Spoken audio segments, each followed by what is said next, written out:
The following program was provided by an independent producer solely responsible for its content. The opinions expressed do not necessarily represent the views of this station, its staff, board of directors, or underwriters.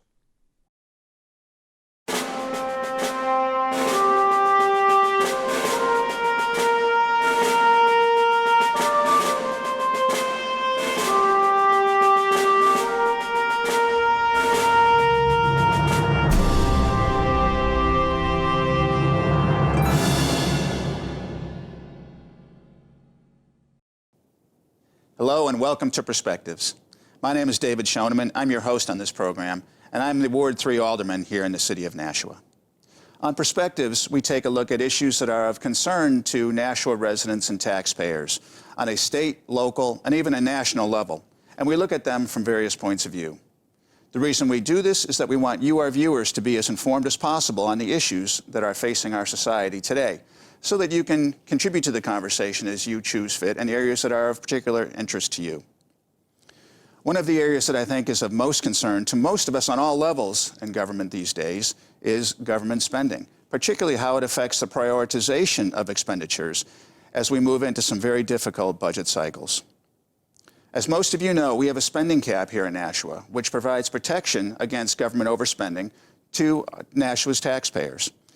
The fiscal 2017 budget cycle begins very soon, and the spending cap calculation for this year will allow only 1.3% expenditures over the fiscal 2016 appropriations. That number, 1.3%, is not yet firm, but it will be firm pretty soon. It'll be approximately 1.3% additional for fiscal 2017 over fiscal 16. Last week, we had Mrs. Sandra Ziem join us on the program, and Sandra is the newly elected school board president for Nashua, and she was on to discuss some of the issues that the school board is facing as they deal with these fiscal pressures. On the show today, we're joined by Mrs. Tracy Pappas. Tracy is a Board of Public Works commissioner, and she has been on the Board of Public Works since 2007. Board of Public Works is a 5-member board consisting of 4 elected commissioners and chaired by the mayor, which was now, of course, Mayor Jim Donchis. Tracy, thank you for being on the program and welcome. Thanks for having me, David. Well, my pleasure. It's great to have you here.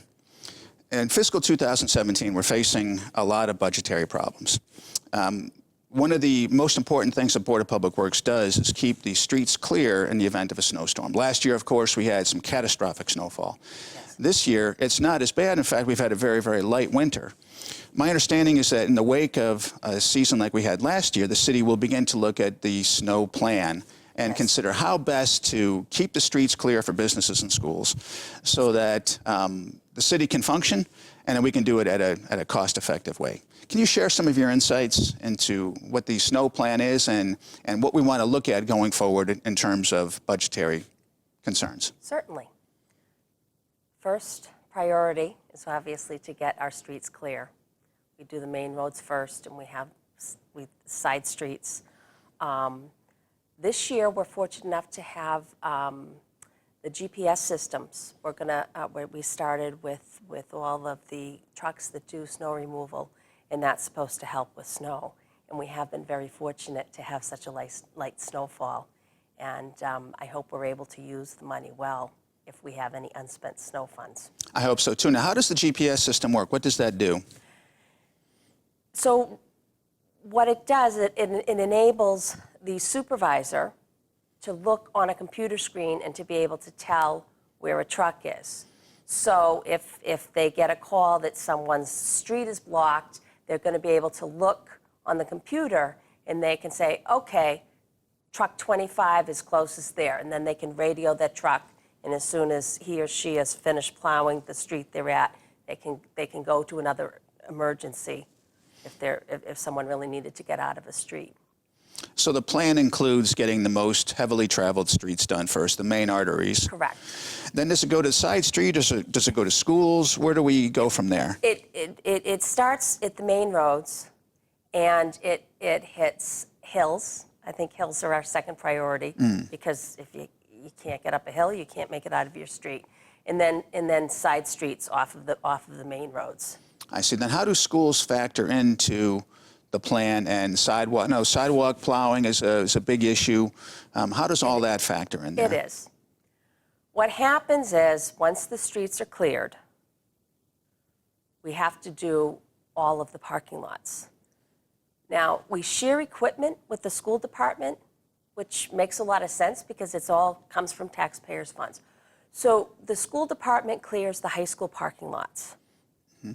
And Public Works is responsible for the rest of the school parking lots. So those get done once the streets are plowed. Then once that's done, we go ahead and we start on the sidewalks. Currently, it can take 48 to 72 hours to clear our sidewalks around our schools. I will tell you that that's probably been the major concern I have dealt with from parents during my tenure on the board. I think we're doing a much better job than we did in 2007, 2008. I would like to see us try to do better. I would like to get those sidewalks cleared earlier. A couple of ideas. Number one, to perhaps subcontract the parking lots out, so that will free up our employees to get those sidewalks plowed. And in addition to the safety factor, it's also going to have a cost savings because think about it. Think how hard your snowblower would work if you waited 48 or 72 hours before a storm. And it's really taking a toll on our sidewalk clearing equipment.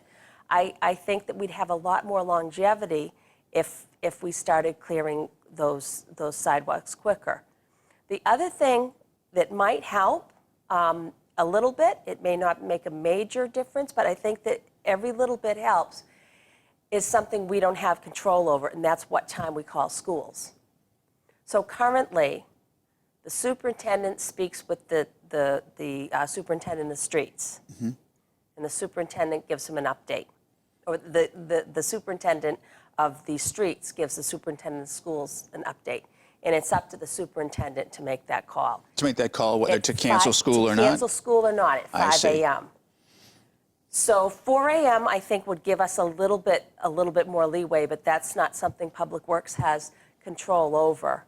And no one wants to take the heat if they should have called school or they should not have. But I'm always one to err on the side of safety. And I really would like us to try to come up with a plan, even though we've come far in the years I've been on the board. I'd like to try to do a little bit better because we can always improve. Sure. Well, safety is, of course, a big concern. As you know, in Ward 3, we have Mount Pleasant School, and Mount Pleasant School is considered to be a 100% walking school. Certainly some parents drive their children to the school, but it's not a school where there's busing allowed, or there is no busing to the school, so the students have to walk. And so getting those sidewalks cleared would be a high priority, especially at a school like that.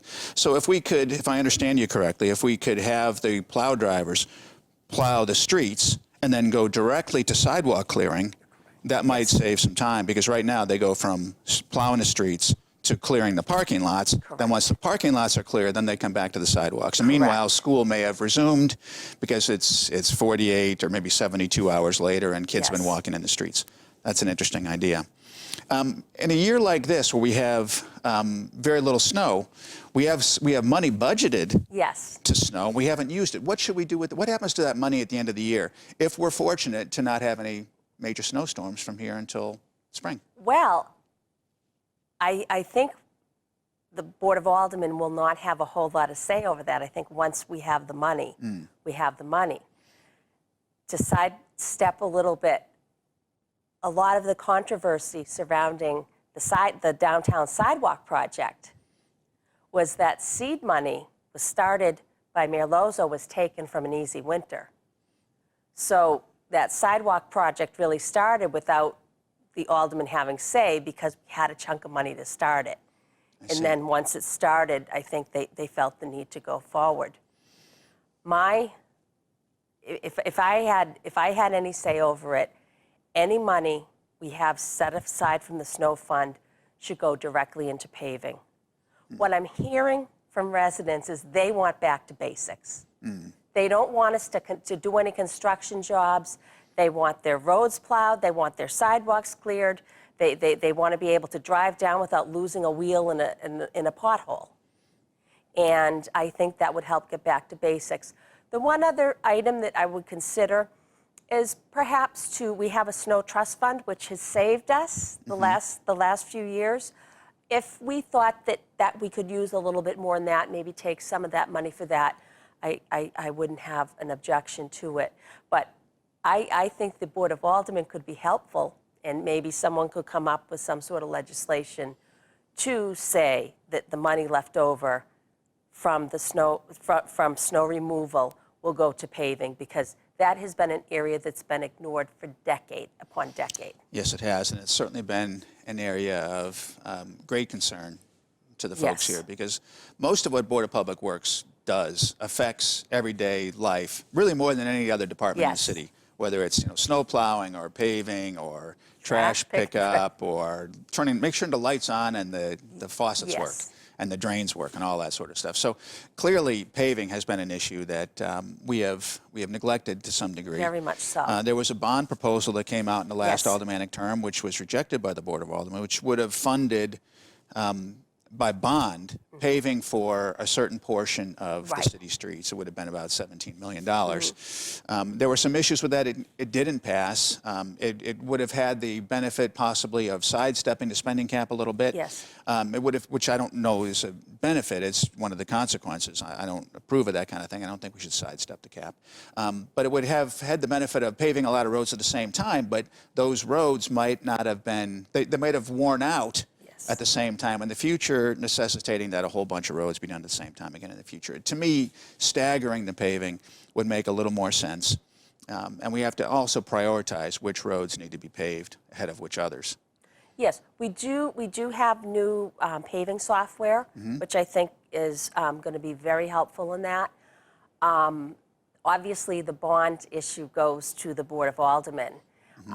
If I were to ever look at something like that, I would just want I wouldn't necessarily say yes or no, but I would not want to see us bond money for more life than the road's going to have. For example, if you're just going to put a top coat of shim on top of a road, and it's going to last 5 years, and to take a 10-year bond for that, I wouldn't make that financial decision for my family, and I wouldn't do that with the taxpayers' money. But if we're able to get some roads done and the road life will outlast the bond, that's another that would be another benefit. The other issue that might be in the offing currently, a lot of the damage to the road is done. Anytime you cut into a road, you're going to get water underneath the road, no matter how well we patch. How we work in Nashua is that once a road is cut into by a particular utility, they're supposed to patch it in a very it's an expensive process, and it is a better patching process than other communities use. But within 2-3 years, you start noticing that you're still going to see the crack there. Now, what Manchester and Concord do is that they charge a utility a fee every time they cut into a road. There's a little bit of controversy around that right now. It hasn't been straightened out. Once that controversy straightens out, and if Manchester and Concord are able to continue to do that, to charge that fee, we might take a look at doing the same thing. But again, through ordinance, have the money go directly into paving. Because if we become too reliant on it, it's easier to say, well, let's just take this and put it, and let's put it into the schools, which obviously need the money too. But I think paving has been on the back burner because it is so expensive for years and years and years, and it's showing now. And I think we really have to take some bold steps. I don't know how often you use Manchester Street, but boy, that was in terrible condition. It's really nice to have that Manchester Street paved. is very, very nice now. And you're right. I think that paving really affects affects everybody. Not everyone in the city of Nashua has a child in school, for instance. Right. School is important to everybody, but not everyone has a child there. Not everyone calls the police department. Not everybody has a fire in their house. Right. We don't want those kinds of things, No. of course, but everybody does use the roads. Yes. And so that's a tangible benefit from the tax money that's Yes. paid, is to be able to drive on a smooth road. So I think finding some ways to make that work better is good. And I'm looking forward to the report from the software. I'd like to know which roads really Yes. which roads really are a priority for us, because there's different grades of roads in terms of the way we pave them based on traffic. And so even a road that maybe was not expensive to pave that has light traffic will outlast a road that was Yes. much more expensive to pave but that has heavy traffic. So we have to factor all those things in. Yes. I had noticed a couple of the roads that were on the paving list I didn't think were that bad. I remember when Canal Street was paved in, I want to say, 96, and it doesn't seem that bad to me. Well, we'll certainly take a look at paving issues from the aldermanic point of view, and I'm not sure there'll be funds or there'll be a vote for a bond Right. in this term either, but we will take a look at that, and I think that if the Board of Public Works looks at that as well. And I think the idea of maybe using some of the residual snow fund, splitting Yes. it, maybe saving some in the snow trust Yes. fund, because we could have a bad winter next year, and who knows what the rest of this winter is going to be. Right. But to have that money redirected into a function such as paving could be very advantageous to us. As you say, it benefits everyone. It does. Another aspect of Public Works budget and the services provided that affects everyone is the landfill. Yes. And trash collection. Yes. And the landfill is an interesting operation because it's known as a enterprise fund. Yes, I wanted to say special revenue fund. I get those mixed up. But it's known as an enterprise fund. Yes. Now, an enterprise fund, tell us what an enterprise fund is and what it implies. Well, an enterprise fund connotes that it's able to support itself. But we do rely on tax dollars. Our collections of trash and recycling is probably the biggest part of the landfill that comes out of tax dollars. And I think it'd be interesting to see if it would be any benefit to perhaps move it out. I don't even know if it'll make a difference, because the fact is we have to pick up our trash, we have to pick up our recycling. One of the real changeable item is recyclables. Sometimes we were gaining money from them. Right now, it's really costing us some money to move those from our landfill. At the last Public Works meeting, I believe the director said somewhere around $900,000 is a guess at what we're looking at. I'm not exactly sure of the figure, but my sense is it's somewhere in that vicinity. And I really think that we should take some proactive steps to say, how are we gonna fix this?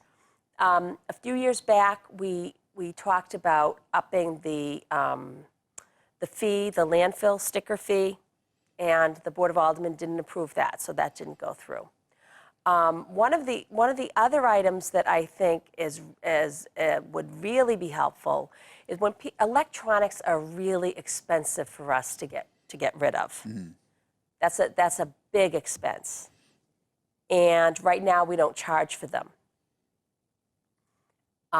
If I think to charge people, figure out a fee, whether it's $10, $25 to drop something off, I think that might go a long way to help curtail that.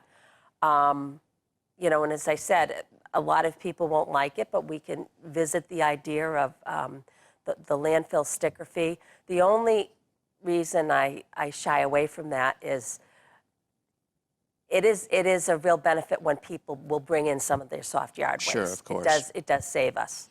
Right now, the sticker fee is only $5. $5, and It's I been bring $5 all my forever. soft yard waste in. When I rake leaves or cut the grass, I load it in the truck and I take it down to the landfill. And for me, as a consumer and a resident here in Nashua, when I see a $5 per year sticker fee, I think that's great, because it encourages me to take the time to go and do that, rather than try to bag it or have the city collect it. Regarding the the enterprise fund status, I did have a conversation with some folks in town here, and there's no specific requirement that it be self-supporting. But I think that we ought to look at, just in general, we should look at it periodically. I think it was looked at some time ago. Is there a benefit to making whatever portion of the landfill operation self-supporting that can be self-supporting, and then have the other be straight tax revenues? Of course, any shortfall in the enterprise fund is made up by taxes, and there's no circumventing of the spending cap with that, by the way. Everything, if there's an addition to that budget, that's subject to the spending cap, and taxpayers are protected, which I think is important and valid. It is. People make very good use of that hazardous waste collections, and they pay a fee for that. I see. So I think we might figure out what's really costing us the most money, and share the pain. Sure, sure. Your comment about recyclables is interesting. So in good years, our recyclables, we sell our recyclables, and it becomes an income. And in bad years, then we pay to have it taken away? Is that how that works? Yes, in the past. I will tell you, most years I've been on the board, we haven't made a lot. A lot of times we've broken even. But it's like the stock market. It's very changeable, and right now it's not a good market, and we do pay people to bring those, to get rid of those. And we've really trained people for over 20 years to go ahead and do the recycling. When we switched to the garbage cart system, I want to say in 1996. Prior to that, people were able to put out as many barrels as they wanted to. So if you have a large family, I bought myself a recycle cart, and it saves us.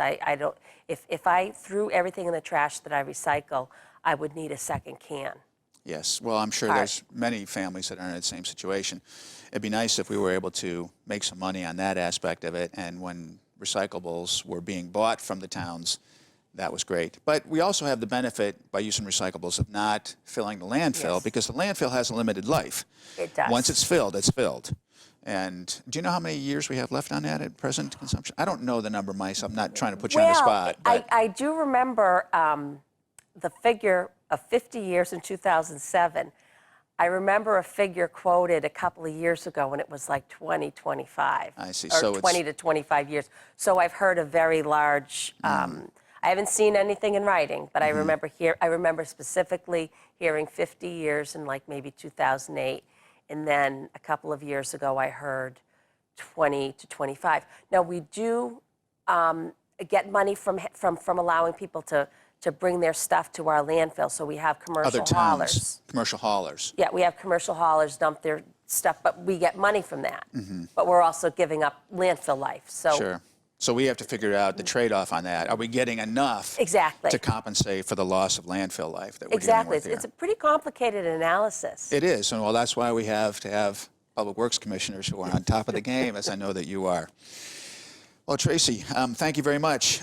We're running out of time here in just a short while. Is there anything else you'd like to talk about in terms of the landfill, or in terms of, you mentioned vehicles at one stage? What I would love to see is just for us to take a look at, we had a vehicle assessment done a few years back, and we have 2 shifts of full-time mechanics that do a great job, and we're looking at getting a building where we will have them in garages, and I would really like to take a good look to see if we might get some more time out of our vehicles. Maybe if there are some vehicles that we don't use that often that we may not replace. I would like our employees, rather than someone who works behind a computer, come up with that assessment, because I think that our mechanics might also be helpful. Yeah, I think you're referring to the Burke Street property that we bought, the city bought for $4.2 million. A bond is going to have to be issued at some point to pay for the retrofit. Now, there's a lot of discussion about what possible uses could be made of that property, but one of the uses is that the garage there is so big that my understanding is every vehicle the city owns could be stored indoors, and that's incredible. It is. I will tell you, the garage had me in awe. That was my favorite part of the whole building. It's quite a building. I didn't go on the tour, but I had seen it before, and it's a huge, huge building. But when you think about all the vehicles the city owns and the fact that they're sitting outside, I know I have a garage at my house, and I've got an old truck. It's practically an antique, but that truck can sit in the garage and there's not a speck of rust on it. Right. Very fortunate for that. But I think that if city vehicles, if we could get more life out of city vehicles and delay that replacement Correct. cycle, I think we'd all be benefiting from that. In the under the carriage wash, they wanted to put that in too.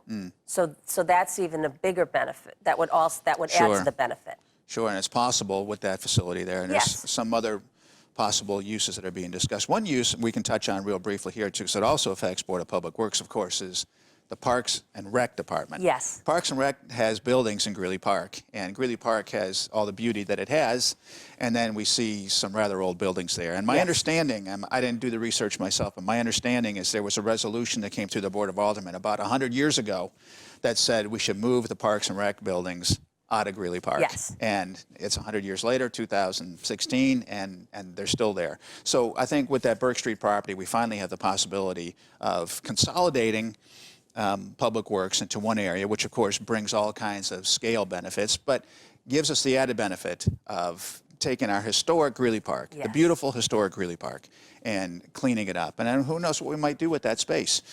We could have some kind of a walking garden kind of a thing, or just add more. to the gardens we have. Or, Add to the garden. All kinds of things can be Yes. done. And so the possibilities, I think, with that purchase and the consolidation of Board of Public Works is good, not only for financial reasons, yes, but for they're in rough shape. aesthetic. Did you see the tarps that we now most of those Yes. buildings are covered with tarps now? yes, they're covered with tarps, and we have a lot of trucks and plows and whatnot Yes. stored out behind. So that would be a great addition. As a resident of Ward 3, I know you're, of course, resident of Yes. Ward 3 too. I would be very pleased to see that. Yeah, that would be a great benefit. And the one last thing I think it'll do, when people call in sick, we might need to take someone from Parks and Rec and send them over to the landfill. And having everyone in one roof, that's going to make that quicker. Yes. And that'll make us more efficient. Yep. One last thing, Board of Public Works also, or Parks and Rec, is responsible for the summer fund. Yes. And although here we are in the first week in February, we're already beginning discussions for what can be done Yes. to enable folks to come out and enjoy the park in the summertime. It's not been, that far it's away. been an absolutely wonderful program. It has been. Well, Tracy, thank you very much for coming in. I really appreciate it. I look Thank you forward to for having you having on me, again. David. I think Public Works is something that touches everybody's life here in Nashville, and it's It very does. valuable to know what the insights are. It does. So thank you very much. Thanks for having me, David. And I want to thank all the folks at home, too, for tuning in. Thank you for joining us once again. The show is called Perspectives, and you can reach us if you have any questions or comments by email at perspectivesnh@gmail.com. Thank you for tuning in, and we look forward to seeing you next time.